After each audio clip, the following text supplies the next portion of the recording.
Hey everyone, welcome to October, and welcome to another episode of the One Jenny Family Podcast. I'm your host, this week's Nerd Herder. Good God, we are already in the last quarter of 2021, and things are only going to start ramping up from here. In fact, things have already started ramping up for Pokemon, but we'll get back to that. Let's get to some of the bit more recent stuff, some of the smaller stuff, actually. Hey, Callum. Hello. Good time, and I actually just started the episode. Oh, okay. Literally just started. Alright, Honey's not going to be able to join. I can see it. Yeah. Hoping for the best of luck in her interview, though. Yeah, of course.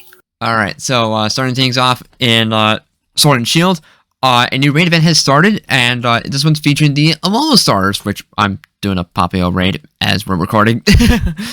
And but for some reason this one does not have boosted shiny yas, which is weird. Yeah, that is weird. Just because every other raid event in Sword and Shield had like boosted shiny odds for one Pokemon. Yeah. But I mean, it's still cool that we can get them in raid, so I'll take that. Yeah.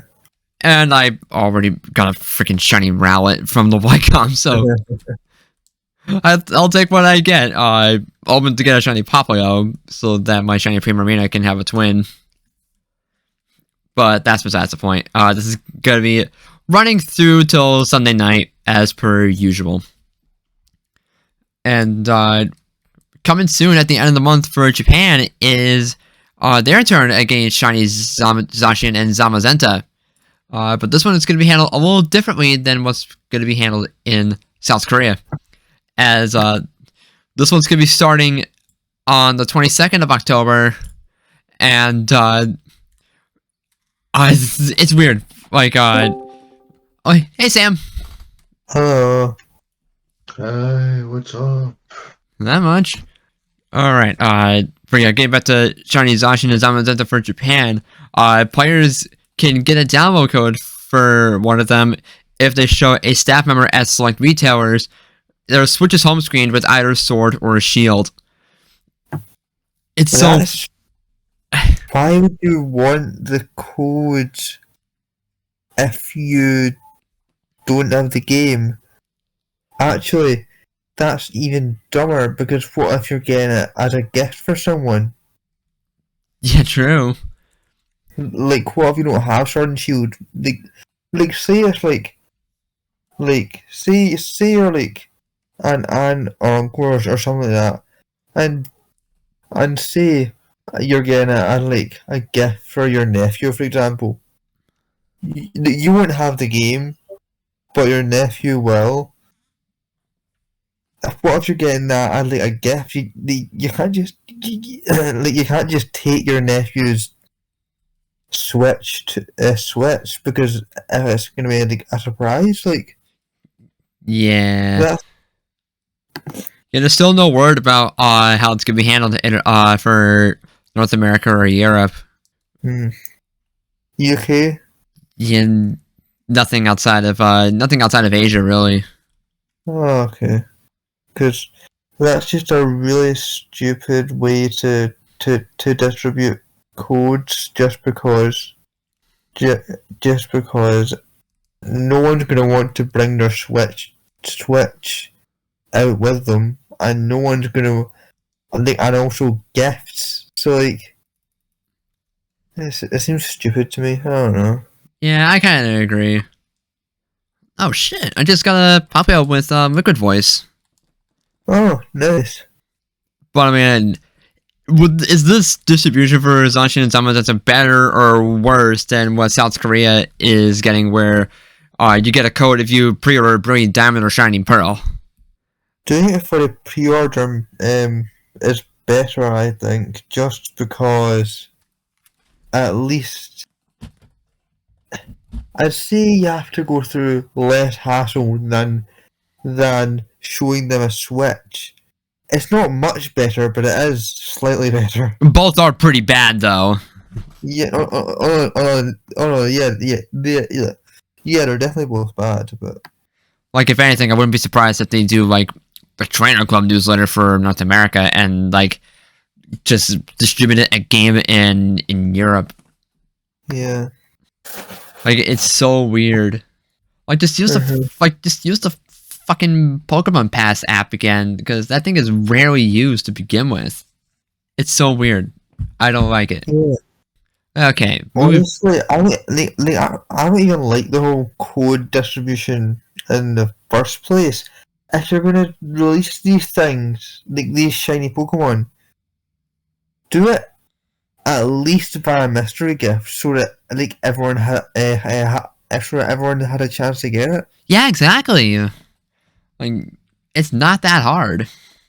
It's like with the pulverizing pancake, Snorlaxium Z Munchlax, that came with Sun and Moon. Like, you got it with like your copy of the game, but obviously there had to be limited copies of that code. Like, I'm pretty sure that that I got it on my first playthrough, but it still seems really stupid. Yeah, it really does. Yeah, mystery gift does sound better. It kind of is. And like with X and Y, they had it perfect because Yeah. they released the speed boost Blazikenite Torchic Yeah. and then and Oras they had the shiny Beldum with medical type. Oh yeah, So, I remember that.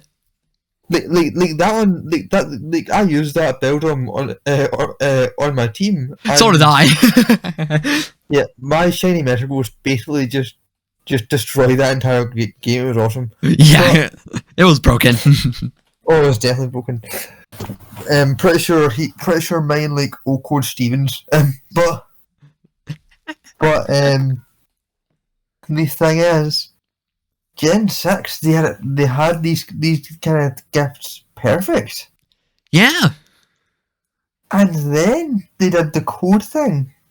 like they did do some code distributions for during Gen Yeah. 6. Like Yeah, 'cause like they do like a bunch of mythicals like that. yeah, especially on physical cards that had the code. But like, funny stories because when Gen 6 did something correct, you are screwed. I mean, let's think. Because Things Gen 6 did correct. yeah, PSN. I was about to mention the That. PSS. That's the best. Yeah. That's the best form of communication ever made in Pokemon. Yep. And that's coming from someone from me who likes the games. I love Gen 6 as well, so I'm definitely up there with I you. know.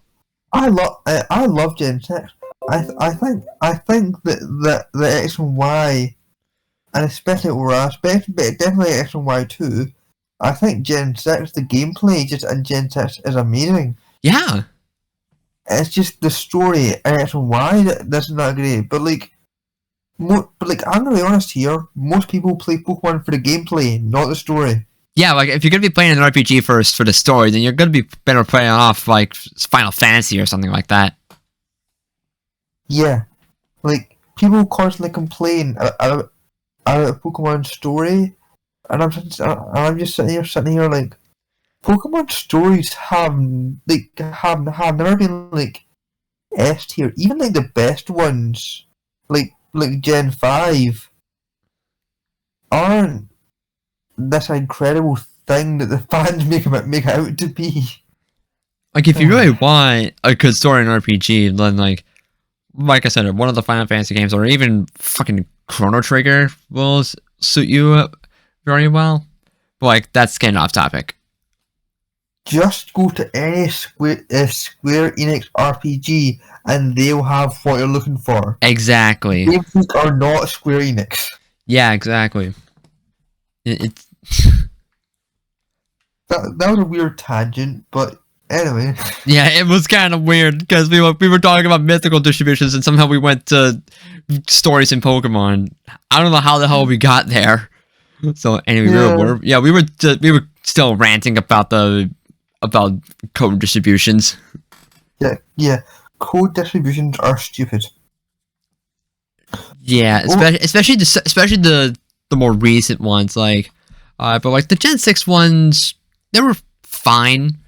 Like I remember like multiple occasions I would go to a store to get some codes, and then the staff would give me multiple codes, more than I'll ever need. So I just gave some spares to friends.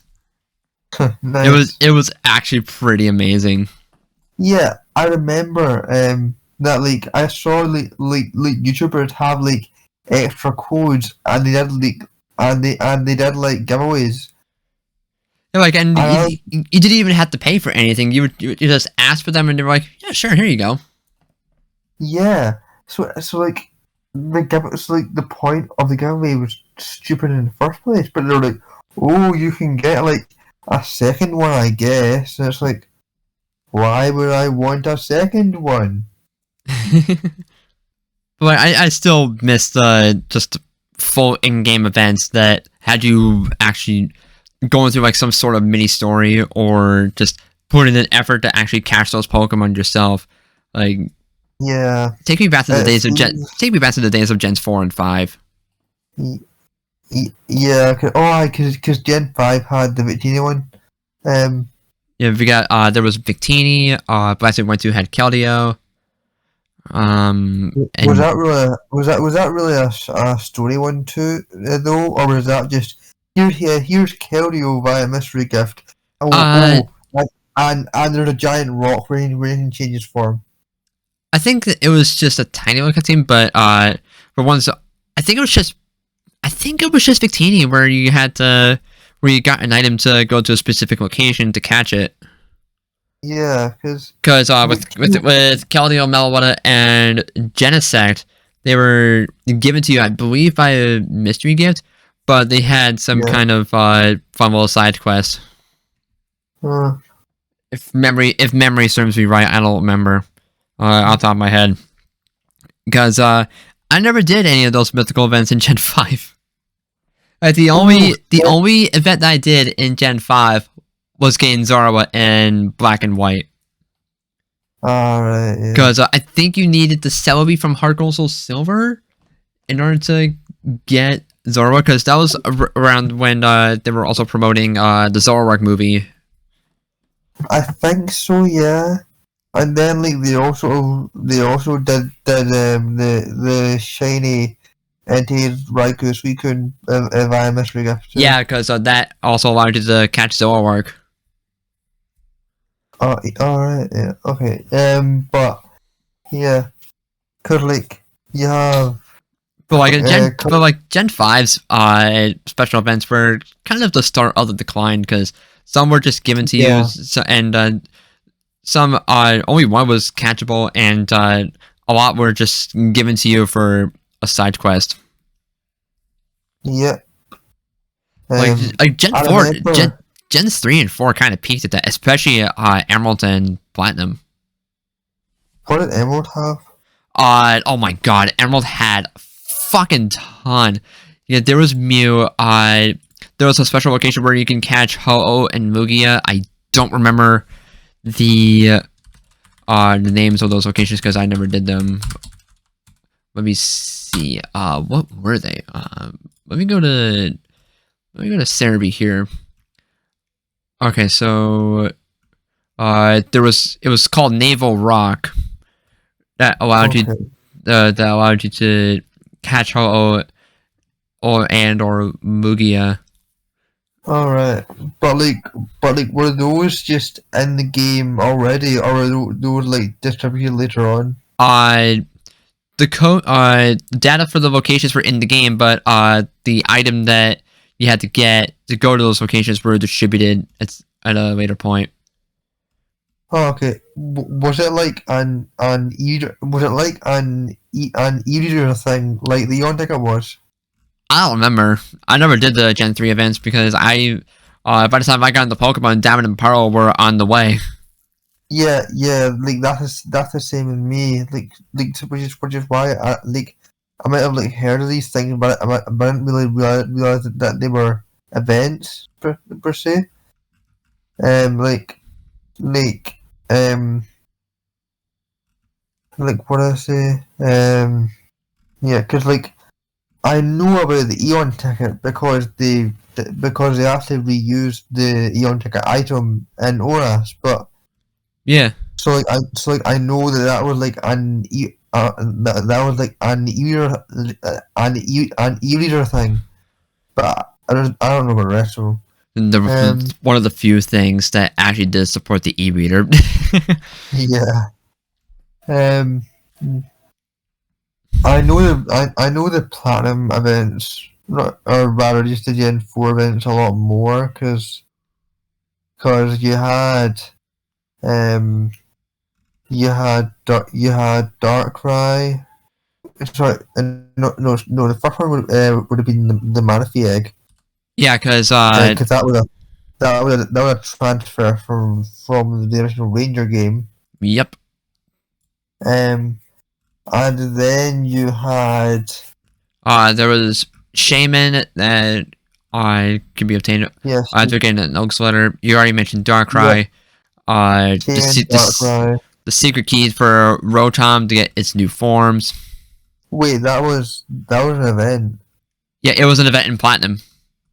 I thought that was just like a post game thing. I did not realize that was actually an event. Nope, it was a mystery gift event.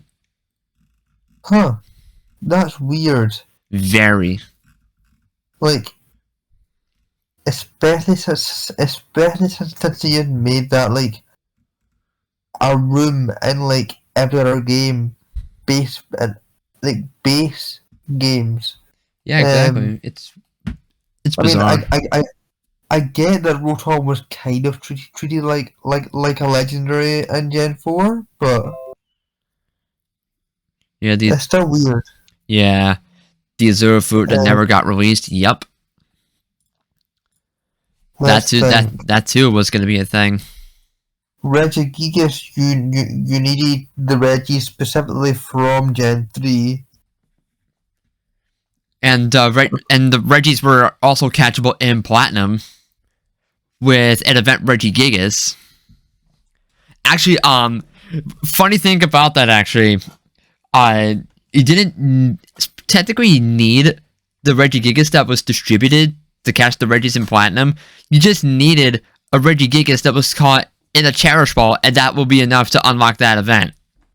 Wait, so if you got a Regigigas and a Cherish Ball, that would unlock the other Regigigas, or? It would just unlock Reggie's Rock and Registeel. Alright, and then those three would unlock the other Regigigas. It doesn't specifically need to be the Reggies from Gen 3. As long as you just have them in your party. Then you can go challenge Regigigas. Okay, so if you just got like the Cherish Ball Regigigas, and then call all three of the other Reggies, and go back, and you can go and fight and catch the other Regigigas. Yeah, you can essentially just get 2 Regigigas in one game. One via an event, and one that you can catch yourself. That's fun. It's ridiculous. Yes, it is. And the Regigigas that you catch in Platinum is fucking level 1. Oh god, so it is. That's so stupid. It's so funny though. Yeah, it's like, oh, here's this uber powerful Pokemon that we sealed away because it was so strong, and it's just level 1. Man, if that isn't the biggest nerf of all time, I don't know what is. Yeah. Because it got nerfed from being level 70 in Diamond and Pearl. False Swipe intensifies. Yes, exactly. It's so weird. Yeah, let's think. What else did you have? Was that it? Like for Platinum at least. Because then there was Heart Gold Soul Silver, where there was the spiky-eared Pichu and the piggy-eared coloured Pichu, and if you brought them to the shrine in Alex Forest, you got the Celebi event. Yep. And Which- there was also Arceus and Sinjo Ruins that let you get And Dialga Palkia or that- Giratina. And that. Let's think. Ah, Wasn't there like something to do with Groudon and Kyogre, and I forgot both of them. You could get the Jade Orb. that was in game. Okay, that was just in game. Yeah, Alright. that was post game. Okay. The extreme speed dogs. Haven't we mentioned that? No, we did not. Oh, was that not shiny ones? Oh, those were the shiny ones. Am I getting mixed up here? Hang on, let me go check. If you go- Yeah, because I'm pretty sure the NT could only have extreme speed like if it was shiny for like a long time. yeah. It was the shiny ones. It was the shiny ones. Yeah, I just checked Cerebi right now. Okay. Yep, and now it gets extreme speed in Gen 8. Sad times. I mean, it's definitely a lot better that it's just got easy access to extreme speed now. Like, Yeah, true. like event specific, like giving certain Pokemon event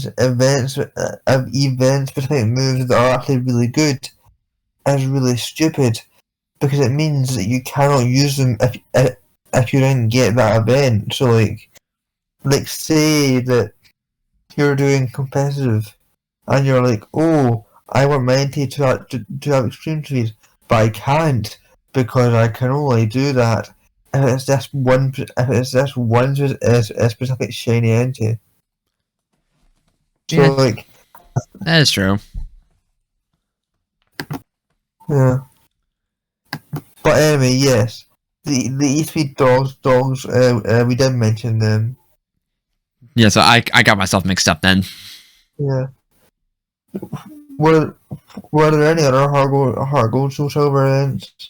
Let Apart me. from the Pichus and the Celebi? I don't think so. I'm just gonna go check anyway to make sure that we don't make ourselves look like complete idiots.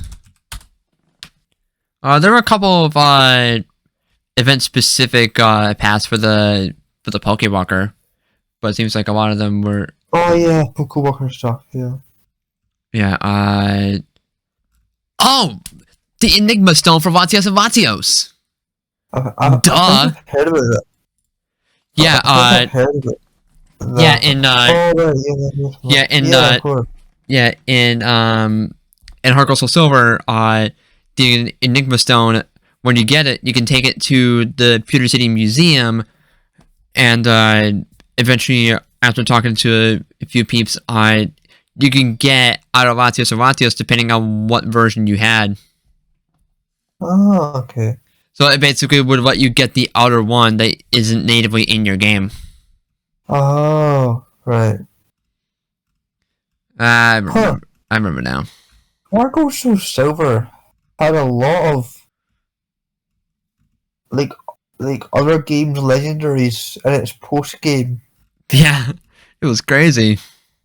Like I know that Oras had that to like an insane degree, and so did Ultra and Moon and Sun and Moon. But it just seems weird that a Gen 4 game would kind of have that, considering that doesn't really start happening until like late Gen 6. Yeah, exactly. And even with the Weather Trio, they remixed the battle theme for those Pokemon when you battled them. Oh damn! Wait, really? That's cool. Yeah, actually, I'm gonna go find it on YouTube because it's actually kind of fire. Oh, pog. Alright, I'm gonna mute myself so it doesn't show up on the recording. Okay. Yeah, I personally, oh yeah, it's this one. Yeah, it's so freaking good. Like, oh my god.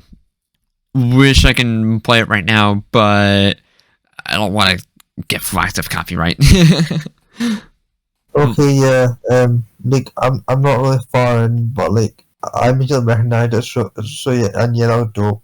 I think Gen 3D version was the best though. That's fair. Yeah, yeah. I think the same, Sam. Like I don't know. It just sounds better on like the GBA ones. Like the GBA had some really good music. And, Oh, it did. yeah, like this was probably the best that they could do with the Heart Gold Soul Silver sound font. Yeah. The Gen 6 version. First of all, they had two versions in Auras. One for Primal Ground and Kyogre, and one for Rayquaza. Makes sense. They made like a bigger deal out of Rayquaza than even Emerald did. Yeah. Because in Emerald it was go to the Sky Pillar and convince this giant snake to stop his kids fighting. Yeah. Giant snake. It's not fighting. True story though. That's basically what happened. And then it was just there in the post game. Whereas in Oras, it was, oh, here's this giant snake that had all this lore behind it, and also it can mega evolve, and also you can use it to murder Deoxys. Yep, some giant snake makes some giant. Why would I agree with certain?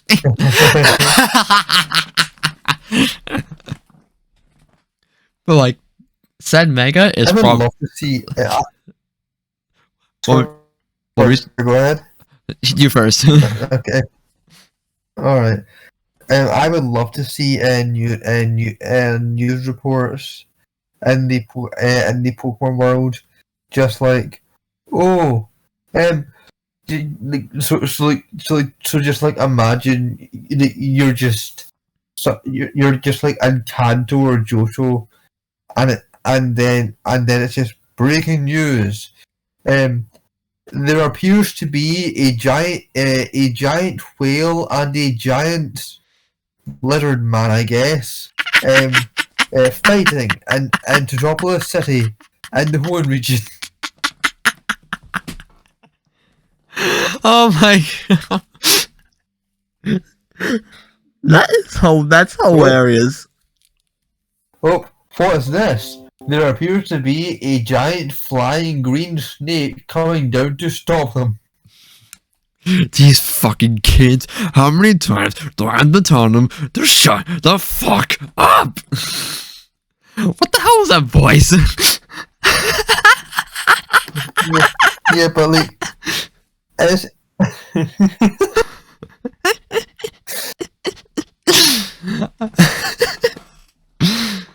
I don't know why I did that. yeah, Holy crap. it's just really funny though, cause it's just like, It's so accurate. yeah, but like Hoenn was like the first time that they actually went like giant scale, I guess, for legendaries, because Gen 1, like the legendary was just Gen 1 didn't do jack shit. Yeah, exactly. It was Mewtwo in this cave, and also Mew, somehow I can't remember, but and also the birds were kind of just They were in the just region. there. Yeah. Gen 2, you summoned Ho-Oh or Lugia, but it didn't really have anything to do with the plot, it just happened. Then Gen 3, legendaries were the plot. Gen 4, they continued that, but made it like a million times bigger. Yep. Gen 5, they just Gen 5, they obviously couldn't go bigger than time and space and God.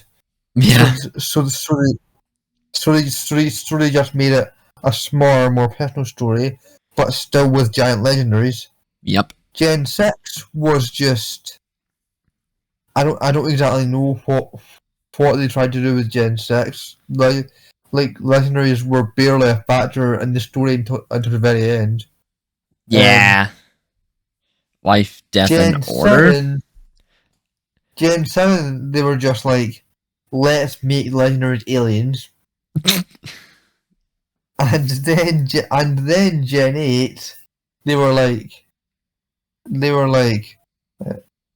I don't really know what the hell they did with Gen 8 either, because that was just, It was here's bad. some wolves at the start, here's a giant dragon thing that comes out of nowhere. Oh, and the wolves are back. Yeah. Like the way that Zacian and Zamazenta were handled in Sword and Shield story was not that great. And it was even Well, worse that's when you were actually going out to go catch them. In the fucking post game, it was bad. Yeah. Like the way that Like- the build up to catching Zacian and Zamazenta, in my opinion, was kind of worse than X and Y. And I have to say though, what? I do really like how they how they did save it until the post game. Yeah, Like- that Like, is having fair you though. Having you not catch the boss legendaries and like the main story kind of works better to me. I mean, they did that. They also did that in Black 2 and White 2. Because Oh yeah, sorry, yeah, in the climax of Black 2 and White 2, you fought Black or White Kiram, depending on what version you had, and you couldn't even catch Retro Rambo Yeah. Zekrom until the post game. yeah. But because- Black 2 and because, White 2, Black 2 and White 2 handled that concept much better than Sword and Shield. Let's be honest here. Yeah. Because Yeah. at least with Black 2 and White 2, it made sense why you couldn't catch the Box Legendary because it was a fusion.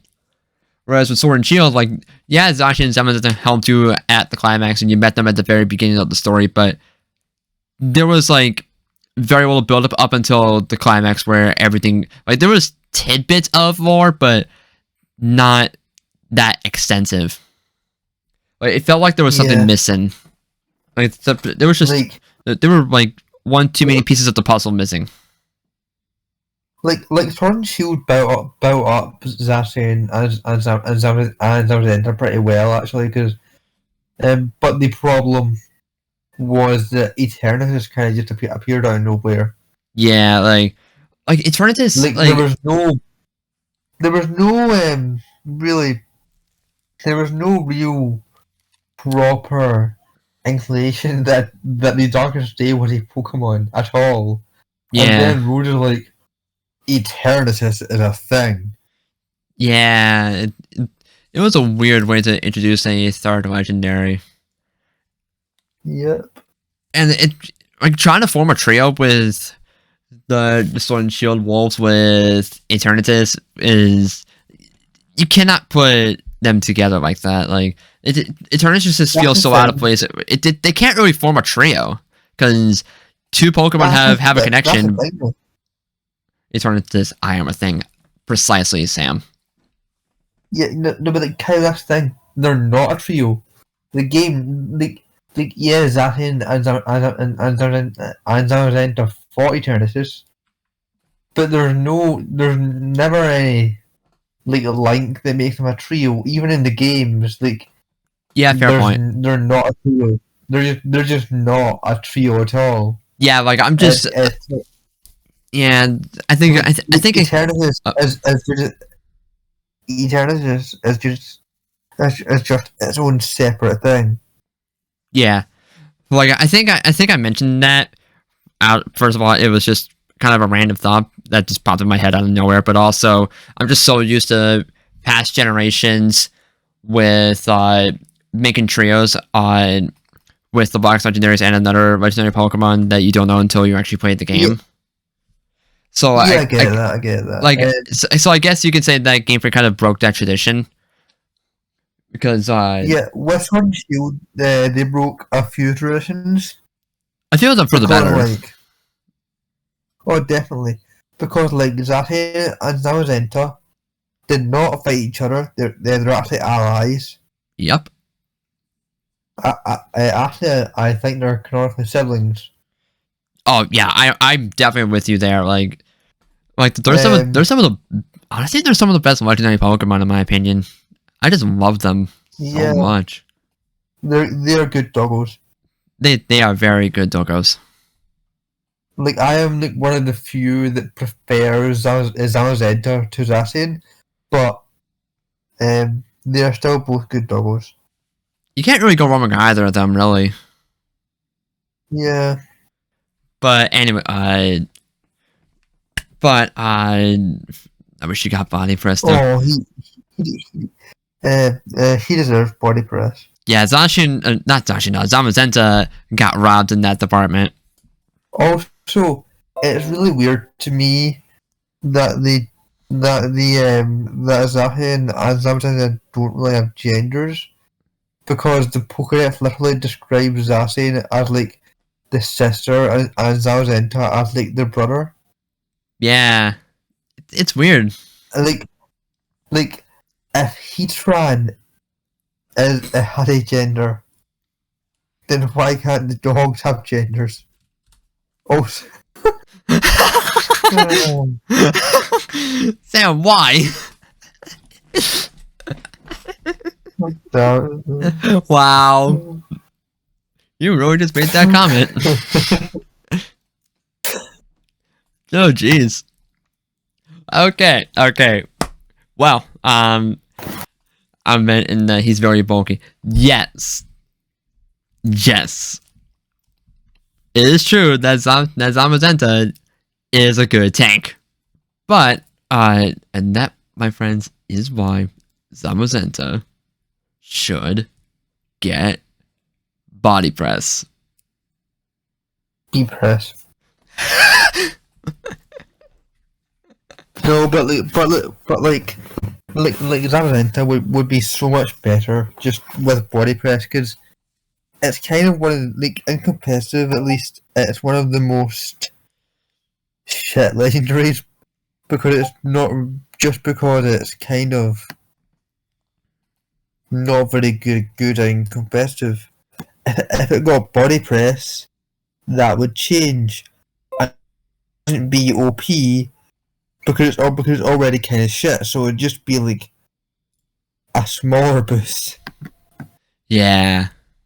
It's not like if Regieleki got like a bunch of it wouldn't be like if Regieleki got like actual coverage, because then Regieleki would be like anything goes, because the fact that it gets no coverage is the only thing stopping it from being anything goes.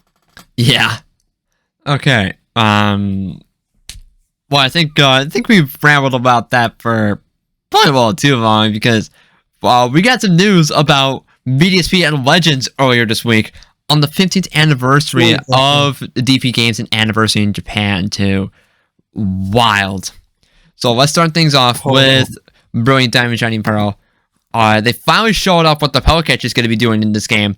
It's going to be hanging out in the top right corner of the screen, and they also confirmed how HMs are going to be implemented in this game. I got so fucking worried at first when I saw the trailer for the first time. If you saw my reaction on my channel, then you know that I freaked out at first, because I was like, fuck, HMs are back in this game. But it turns out they didn't specify this in the trailer, but if you go to the website, they mentioned that the Pelcatch will give you quick access to the HMs, and instead of using your own Pokemon to use them, it'll call for wild Pokemon in the area to use those HMs instead. That is the biggest quality of life improvement to this game, in my opinion. I was worried going into these remakes that they were going to keep the HMs the way they were in the original, but thank God that they reworked it like this, because that saves up a slot in your Pokemon's moveset, and also saves up a slot in your party. That's just fantastic. Yeah. It's fantastic. That to me is the biggest I'm just glad that HMs are not going to get in the way and nowhere near as badly. I didn't know what to think of this, but right here sounds like it is a huge improvement. Very huge improvement. Like I was really confused at first. Then I was just like before I checked the website, I was just like, okay, you can do it via the Pokedex. That means that it's either going to be a replacement or a shortcut. I am hoping it's going to be a replacement, and then I saw on the website that it was Wild Pokemon, and I was like, okay, yeah, it's a replacement. Thank God. Yeah. Because Gen 4 was absolutely very heavily reliant on HMs. Thank God they are reworking this. Yep.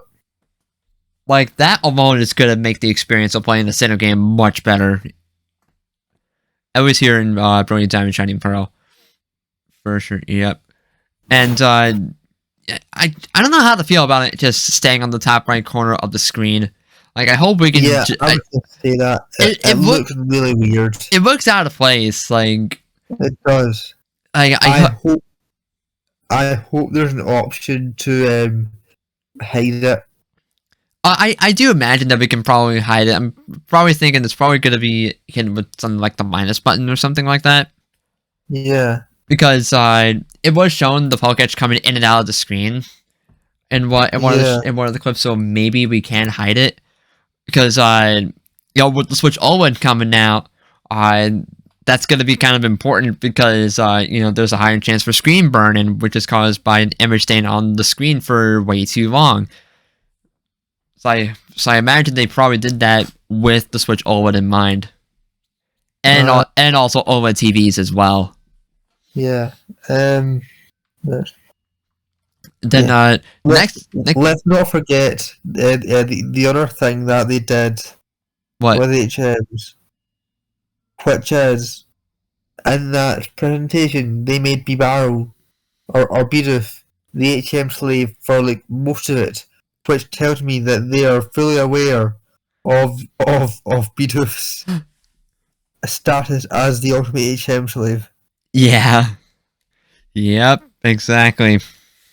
And moving on from that, they also showed off Amity Square and some of the changes that it got as well, which includes being able to take up to 6 Pokemon at a time. So yes, that's the only change. And you could also make Poppins in Amity Square in addition to the Poppin House. What are they doing with the Poppin House? The Poppin House is still there. You just have it. Why is there 2 locations to make Poppins? I don't know. I just hope we have some kind of success at the Pokemon Camp in this game. I doubt we will. I think we'll get something like that in Legend Arceus, but I mean, they just because we can have our Pokemon out at any time in that game, I think, or hopefully anyway. Yeah, because but what's weird is that because in order to get Pokemon to follow you all around Sinnoh and BDSP, you gotta visit Amity Square once. So that would be around after you get 2 badges, I guess. Yeah. Which, I mean, it would have been nice to have it right from the beginning of the game, like Heart Gold Soul Silver, but whatever. Yeah, sorry, give me a second. It's okay. But regardless, they also showed off Cheryl, Riley, and Gardenia, and the Slayish trailer as well. And we also got to see what Eterna Forest looked like, the inside of Iron Island, and also the Eterna City Gym, which is going to be using the same maze puzzle from Diamond and Pearl instead of the floral clock from Platinum. It doesn't really surprise me that much. It's a toss-up as to whether or not you like Diamond and Pearl's design or Platinum's design for the Eterna City Gym. But we got to hear some more music from these games, which included Eterna Forest, which sounds perfect. Which just sounds perfect. And we also got to hear some of the battle tracks as well, which includes the Wild Pokemon battle theme and the gym leader battle theme. My god. The gym leader battle theme in Brilliant Diamond Shining Pearl sounds phenomenal. Oh my god, I was floored when I saw the trailer for the first time. Like, going back to, again, my reaction video, you probably recall me just freaking the hell out when I heard it for the first time. Jenny outdid themselves again. Yes! Like, the music so far just sounds phenomenal. Like, these remakes are just becoming everything that I could ever want. Like, all we just need is some platinum content, and that is literally it. That is literally it. That's all these games really need. They added a lot of... They continue like this, then Gen 8 is going to be tied with Gen 4 for my favorite. Dude, same. I am, like... If VDSP turns out to be as phenomenal as they are, and Swallows and Legends, then this might very well be my new favorite generation, because it really is shaping up, because Sword and Shield was great, Brilliant Diamond Shiny Pearl are looking phenomenal, and Legends is looking like the best Pokemon game ever made. Like, Yeah. like banger after banger after banger. Oh, welcome back. Well, yeah, like start off strong, and then we have two big bangers coming up very soon. Brilliant Diamond Shiny Pearl are out next month. What the fuck? Yeah, what the fuck? Don't forget the Isle of Armor and the Crown Tundra. Yes. Oh my god, the Isle of Armor and Crown Tundra were the Crown Tundra was by far the best part of Sword and Shield. Changed my mind. I have not played either of them. Thanks a lot, fucked up Nintendo account. Oof. You've got to... I wish there was a way for you to play it. It's so good. I know. I mean, there is the physical version of Sword and Shield with the DLC that they released last year. Oh yes, there is. Problem is they're expensive. Yeah, they're very expensive. Yeah. But that is an option if you were given that opportunity. Yeah, but like I've got so many games that I need to buy that I'm probably not gonna get any of them on time now. But Oof. because like Monkey Ball, that's out Tuesday. Yeah. Like BDSP, I've haven't even pre-ordered that, but even if I do, I'm not sure that I'll be able to buy it when it comes out. Oh. Legend Arceus, same with that. Oh, that sucks. Yeah, I have the double pack of BDSP pre-ordered, but I still need to pre-order Legends. I keep forgetting to do the pre-order Legends. I keep saying that I still need to pre-order, and I still haven't done it yet. What am I doing with my life? Come on, stop! Don't judge me, Sam. Yeah. Okay. Well, let's think. Okay. I do have to say, like I know that we've kind of moved on from this, but I hate how they kept in the arbitrary cuteness rule in Amity Square. Yeah. Like, it's kind of deceiving in a way, because they tell you that you can have the 6 Pokemon, but it's only ones that count as cute. And but like it's I hope they change that to every Pokemon, because that won't, because the dialogue is already in the game. Yep. Which is why God, that's adorable. Yes. And also did any of you guys notice in that shot in particular that the camera was moving in that shot? So that leads me to believe that we could probably move the camera with the right stick to get better angles for photos in Amity Square. That'd be cool. Like, it sounds like it's going to be. It sounds possible. Like, Yeah. if I even go back to BDSP's website and find a spot about Amity Square. Oh, and also the website, some of the screenshots and GIFs have not been updated with the latest footage yet, which is crazy. But if I go down, there's also some brand new screenshots that were not shown in the trailer. They were posted on Twitter and also on the website, but like we saw a much better view of the statue in Eterna City. We got screenshots of Dialga and Palkia in game, possibly when you encounter them at Spirit Pillar. We got to see. Cool. We also got to see Mount Coronet and Spirit Pillar as well. Spirit Pillar looks crazy in these games. Like the field of view in that specific area is so wide, it's crazy. Send it here. I want to see it. All right, let me go find it because I know I saved it pretty darn recently. There we go. That field of view is absolutely nuts. That looks weird. Like the Spirit Pillar does not cover up the wider aspect ratio of the Switch. No, but like, it's weird not seeing Spirit Pillar any bird's eye view anymore. Like now we can see the edges of Spirit Pillar, and it just seems small. Yeah, it's all the camera's also very zoomed out. Yeah. But they're definitely playing more with camera angles in these games in general. Look, it's not it's not just a locked top down like it was in the original. Yeah. But yeah, Callum, I did touch on some of the additional music that they shown it that they played in the trailer. Oh, yeah, that's in there. Awesome. Yeah, like we heard some of the battle tracks, like the Wild Pokemon theme and the Gym Leader Battle theme. Jesus Christ, the Gym Leader Battle theme sounds so good. It sounds so freaking good. Like Pokemon always has to have good music, though. Let's be honest here. Yeah, it does. There's not a single Pokemon game that doesn't have a good OST. Yeah, exactly. Also, the artwork for Amity Square is precious as hell.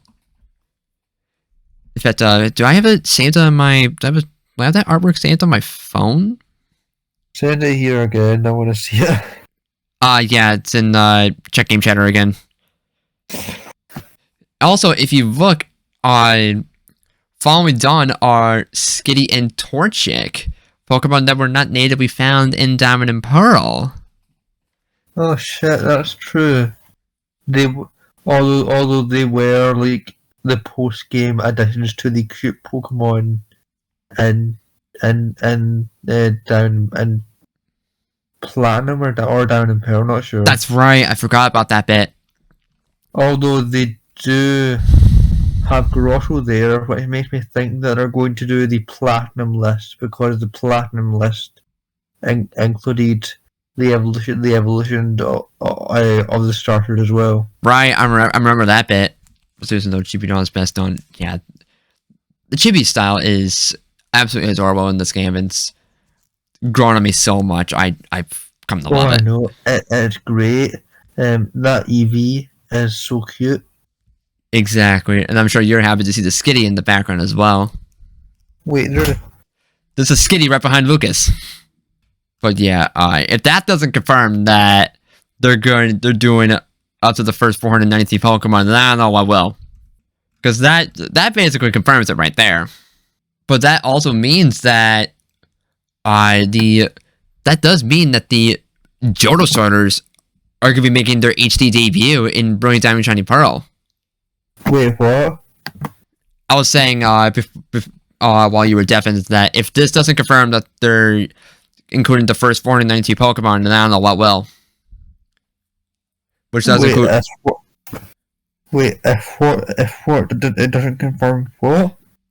If the artwork for Amity Square doesn't confirm that the first 493 Pokemon are going to be in Brilliant Diamond Shining Pearl, then I don't know what will.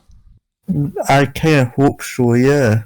I mean, it would make sense, but like they have the perfect opportunity to make Torchic and stuff available in the base game because of the new underground.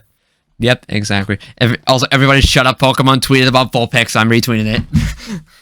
Oh my god. Okay, but like, I just love this artwork, man. It's so cute. Hmm. I cannot wait for these games. Send it then. I want to see a cute Vulpix. Yeah. Oh my god.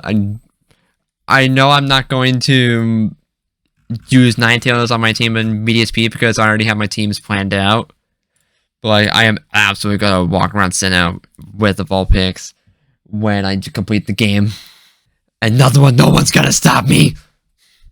They should just do what they do in Pokemon Go, and just allow your following Pokemon to be anything, whether it's on your team or not, and then just have your team be separate. True. That's actually a very good idea. Because then I could have a Krogunk follow me, And but then, also, Krogunk isn't that great in battle because it's a Krogunk. yeah. But regardless, that's just BDSP. Let's move on to Legends because there is a lot more to dissect here. Because oh my god. So we got full character customization that's been formally confirmed, even though we kind of already knew about that because of the pre-order bonus that gives you a Hisuian Growlithe kimono set. Yes. We also saw the photography studio, which is basically the spiritual successor to the Otherworld Photo Club from Ultra Sun and Ultra Moon. That's fire, and I'm guessing that you're gonna show off the Krogunk kimono set then, Callum. Yes, of course. Of course. Just look at it.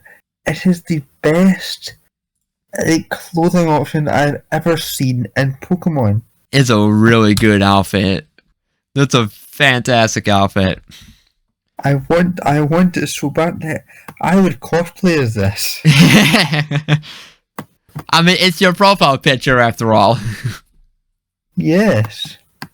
And the customization in general in Legends looks very well done. It looks much more in depth than even Sword and Shield. Yeah, it looks really interesting. All right, and then next up, we have a new kind of character known as Wardens. These are basically the trial captains from Sun and Moon. Yeah. Yeah, these are tasked with looking after special Pokemon, which are like possibly the novel Pokemon that they also showed off in the trailer. No, I don't think so. I think that they are the Pokemon that you ride. Oh yeah. On the website, it says that Mai looks after the Weirdeer. It says that the blue-haired guy who now forgotten looks after the Basculegion, and it says that the kid that looks like a skinny version of Clay also looks after a Pokemon, but it doesn't specify for that one. I would think. Oh yeah. Okay. But actually, speaking of the Pokemon, being able to ride them, I just hit my mic. You can actually summon those Pokemon you can ride throughout Hisui using the new item called the Celestica Flute, and it sounds exactly like the Azure Flute, which is such a cool little detail. Yes, but also there's that's going to be how you summon Arceus at the end of the game. Oh, absolutely. Also, there's the Arceus phone, which is stupid. Moving on. Oh, the Arc phone. Yeah. That is so freaking weird. It's like, oh, here's all this ancient technology when even Pokeballs are like steam powered. And then bam, a fucking smartphone. A phone and a photo studio. And also, it looks weird too. Like, how the hell are they supposed to fucking hold that phone? It's like yeah. Honestly, it seems like they were trying to combine the Poryphone from Masters with Arceus, but it doesn't work. The Poryphone is cool because it's literally a Porygon. That's about it. and the Arc phone kind of gives me Rotom phone vibes. I don't really think so. Like if we're just it's probably going to act like a Rotom phone. Or rather, I kind of think it's gonna act like a Sheikah Slate from Breath of the Wild most of all, but oh, good point actually. I didn't think about that. But like, it's so stupid. I hate it so much. Jesus, it's so out of place. But moving on from that, they showed off. Was this part of the trailer or was it? Oh yeah, it was part of the trailer. The Pokemon Pastures, which is basically just a redesigned PC. The function is pretty much going to be the same, but you can actually interact with the Pokemon you have in your pasture in the overworld. Yes. That seems like camp to me. That it looks phenomenal. I'm going to love it like crazy. You can like. Pokemon Pasture seems really similar function wise to the what's it called? I forgot what they're called. Friend areas in the first PMD game. Oh, friend areas. Right. Except it's probably just going to be like one massive pasture. Yeah. And I assume that you might be able to keep different Pokemon at different pastures. I don't know. Yeah, we're gonna have to wait and see on that. Yeah. I don't like how you can only have 6 Pokemon on you at once because it makes no sense that they would regulate that. And I mean, we kind of already talked about that in an earlier episode, like shortly after the Pokemon Presents, I think. So, like, it doesn't really surprise me that we're still limited to 6 Pokemon in this game. Yeah, I don't know. It's not surprising. It just makes no sense within the lore that they would limit that because nobody has ever had like more than one Pokemon before, so it's kind of just weird that they'd feel the need to do that. But regardless, they did show off a new mechanic called Noble Pokemon, and the frenzied Pokemon fights. These look like the big boss fights of the game, like Gym Leaders or Totem Pokemon. But the way that you fight them is really interesting. You don't fight them in a Pokemon battle to defeat them. Instead, you kind of. I feel like you can fight them in any Pokemon battle if you want. Oh yeah, you can, but it's not the primary way to defeat them. No, cause if you run out of Pokemon, I doubt the game's gonna end. Like you're probably just going to fight out if you die and not if your Pokemon die. Yeah, because quite possibly the main way that we're going to be fighting these things is by throwing these new items called bombs at them, and in one of the frames it looks like they made it look so dramatic, almost like it's the final one. And these fights look crazy. And in that when they were showing off the new mechanic, they also showed off a brand new Pokemon called Cleaver, which is a bug rock evolution of Scyther. What are our thoughts about this Pokemon? It's cool. I like it. I had mixed feelings about this Pokemon at first.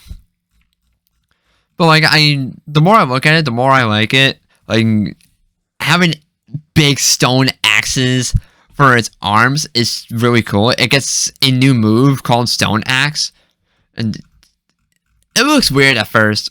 I wonder how this is going to stack up to Scizor though, because this is like I said, an evolution of Scyther. I'm probably not going to use this thing though, but it still looks pretty cool. Depends on the ability. Yeah, that is very true.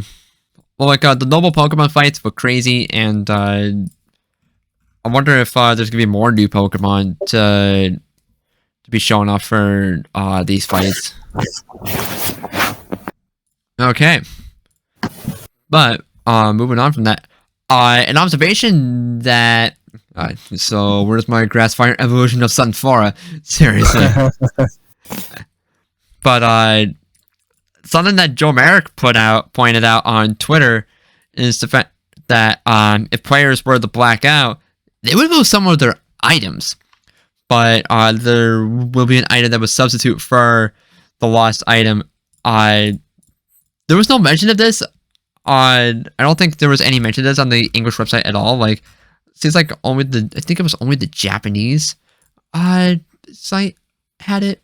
I need to go back and check. No. And That's my least favorite part of dying in PMD. losing items. Yep. And money. Yeah, it's the stakes aren't gonna be a little higher this time, but I don't know, man.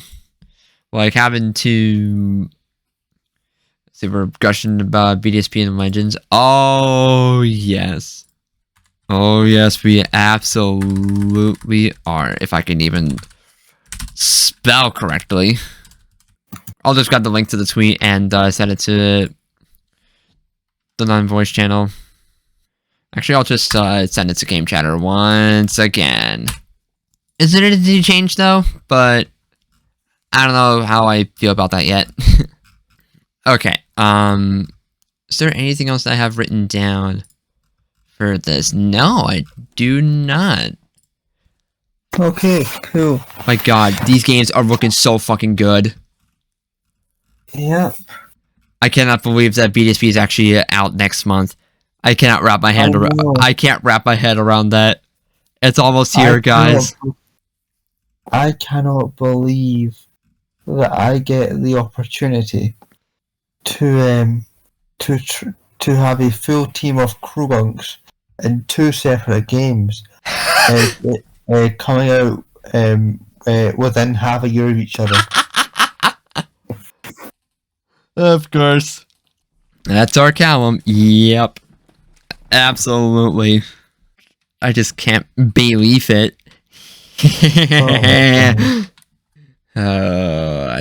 I'll see myself out. Bad joke. Yes, I know. Very bad joke. Wow. Okay, Sam. No need to beat me to the ground. That's what she said. God damn it, Callum. God damn it. Get your head out of the gutter. Okay. Okay. Damn it. Okay. Well, do we have anything else that we want to discuss for today? No. What about you, Sam? Nah, I'm gonna head off to bed now, to be honest. Alright, well, we might as well wrap up there anyway. Pretty busy day today, and hopefully things are starting to ramp up finally. So, until then, we're gonna thank you for tuning in, and through it all, we're still a family, one training family.